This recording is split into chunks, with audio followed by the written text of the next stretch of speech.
Un iespējīgākā vieta Baltijā, mūsuprāt, vismaz līdz šim, bija Igaunijā ciemos pie Lāčiem. Vai esat dzirdējuši par tādu vietu? Tur ir vieta, kur var vērot lāčus saulē. Tie nav zoodārs lāči, jo Igaunijā ļoti daudz lāču, ap 1000 dzīvo. Un šajā apvidū, kas varētu pie ziemeļa austrumu, ir ap 700. Kas, ko mēs te satraucamies par saviem 100 vai cik nu tur tie lāči ir, tur tas ir vismaz reiz 10. Un stāsts norisinājās 20. gada maijā. Ja atceraties, pandēmijas gads, robežas ir cietas, visas dabas takas 100 km rādījusā pa Rīgu tā, ka nevar mašīnu nolikt, viss ir pilns brīvdienās. Tad pēkšņi paziņoja, ka tas Baltijas burbulis, var kaut kur arī izbraukt, paelpot citu gaisu. Un mūs uzrunāja Igauņu uzņēmums Natūrest, kas specializējas dabas turismā. Viņi teica, ka viņi piedāvā šādas te lāču ekskursijas, slēpņus, kur tu pavadi visu nakti, gaidot, ka tie lāči pienāks klāt. Mums bija ļoti liels pārsteigums par to, ka tāda vieta eksistē tepat Baltijas valstīs, un mēs par to neko nezinām.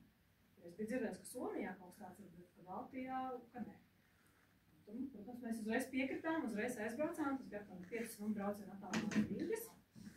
Un uzreiz mums arī rādīja tās lāču pēdas, kur kokos ir atstājuši nospiedumus zemē arī, jo pa ceļām var redzēt, jo no autostāvvietas līdz tām slēpņu mājiņām ir aptuveni 2 km kājām. Viņi tā plaši nepopularizē, piemēram, Igaunijā, kur viņiem tās mājiņas atrodas, jo viņi arī negrib, lai cilvēki vienkārši tur brauc un saka, kaut kur riņķī vazāties viņiem, un tad tie lāči varbūt arī tik daudz nebūs, vai baidīsies, vai piebaros, vai kaut kas tāds. Un pašrāk viņi teica, ka viņi strādā uz Austriju, Šveici, uz Rietumu Eiropas valstīm. Šādas te tobrīd izskatījās mājiņas. Es lasīju, ka viņi uztaisījuši arī jaunās mājiņas tagad. Tu principā sēdi visu nakti pie loga, un pa logu skaties un gaidi, kad tas lācis būs. Ir arī iespēja šeit tādas tā kā durtiņas attaisīt vaļā, kur var fotoobjektīvu izbāzt cauri, lai viņi arī var nofotografēt. Tā tāda maziņa nevar. Un tās mājiņas aizslēdz no ārpuses. Lai kāds neizdomā aiz sajūsmas apkārt kādu lāci. Tā kā mājiņa, tobrīd tas bija 8-vietīgās, mēs tā kā vienā spārnā bijām, tad otrā spārnā vēl citi cilvēki. Tad viņi tur bija arī tādas guļvietas, ja pavisam lācis nenāk vai nāk miegs lāču vietā, tad var atlaisties. Jā, ir arī toaleti iekšā tajā mājiņā, vairāk tā kā sausā, bet viņi arī speciāli uztaisīt ventilāciju 8 metru augstumā, lai lāči nejūt cilvēks māju.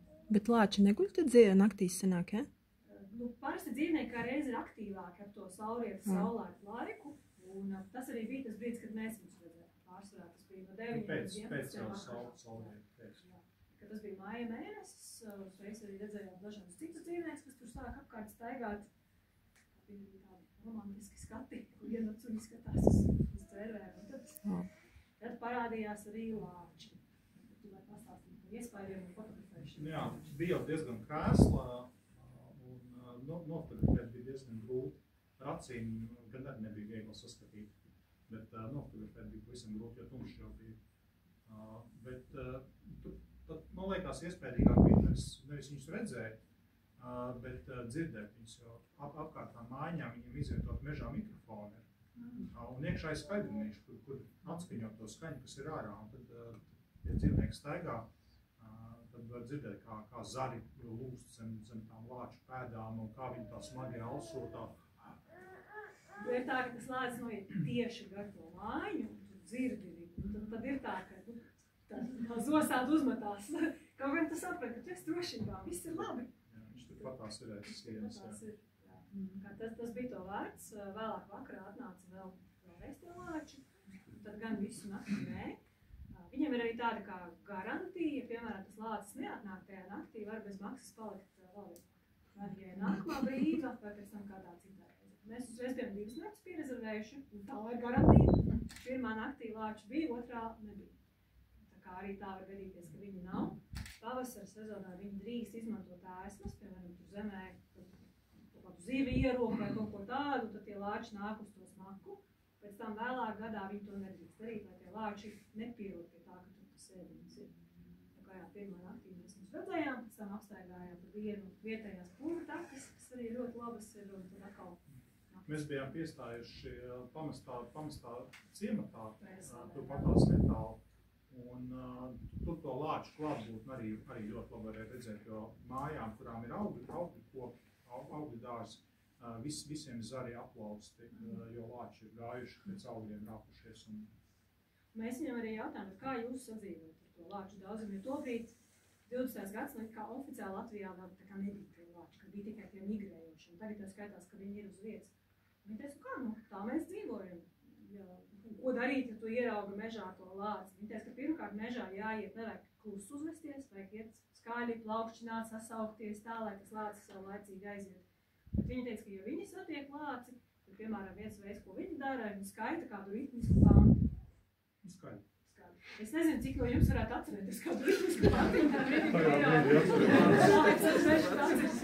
Bet viņi bez kaut kādām baigām šausmām, kad tagad mežā vairs neies vai kā.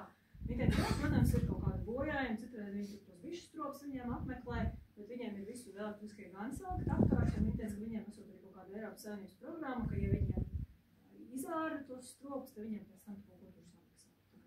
Viņi deva svilpus vai kaut ko tādu. Mums Japānāši to deva, mēs gājām kaut kādā lāču vietā, un mums svilpus, un tur bija telefons, ieraugit lāci, piezvani.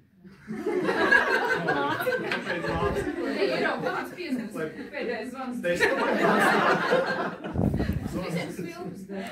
Nē, tas svilpus nekādas nebija, bet uz to māju un no viņa mūs ved nebija tā, ka paši tur tagad teikt, viņi aizved, ieslēdz, un tāpēc tam atnāk pakaļ.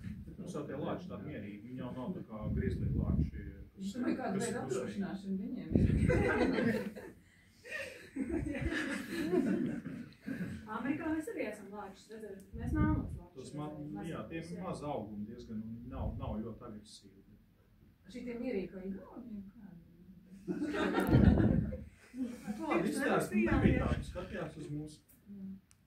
Bet ļoti dažādi bija, jo šis bija ļoti liels lācis. Bija tāds pamatīgs. Citi bija tāds kāls nāk. Jā, tas bija tāds, negribētos tādu mežā satīt. Nav labā lomā.